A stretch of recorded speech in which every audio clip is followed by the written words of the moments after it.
I'm Mark Mellinger. Heather is off tonight. Fort Wayne has the largest Burmese refugee population in the United States. A lot of the refugees don't speak English, have no education, and are poor. News Channel 15's Chris Hopper was at a meeting today with city and county leaders. And Chris, you say they're trying to find ways to help the Burmese and hopefully cut down on conflict here locally. Yeah, that's exactly right, Mark. They want them to get familiar with American culture. That's the main thing.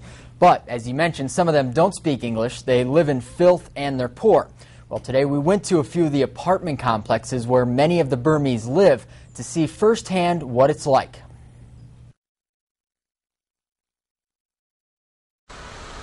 Today, News Channel 15 photographer Trey Hester and I drove through a couple of the apartment complexes some of the Burmese call home.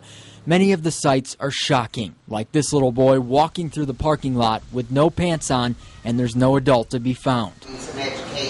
Sergeant Debbie Joyner of the Fort Wayne Police Department sees things like that every day. Unsupervised, running back and forth across the streets.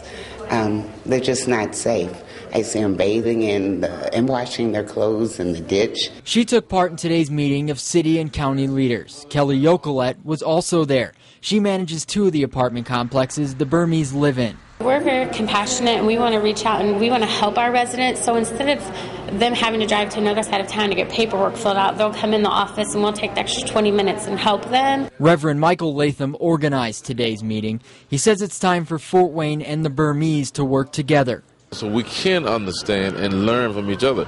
If we don't learn, it ain't just the Burmese have to learn from our way. We got to learn their way. As for Joyner, she can talk about the problems and the issues she encounters every day on her police route. But like so many others, she wants to be a part of the solution. I would like to learn more about their culture, so I'm a better officer and like to teach them more about our culture so they fit in and they're more comfortable here. The reality is it takes money and resources to help the Burmese, and Mark, Fort Wayne is working with the state and federal government, but as we know, it's pretty tough to get money these days. Yeah, this has been an issue for some time, and It looks like it still will be. Thanks, Chris.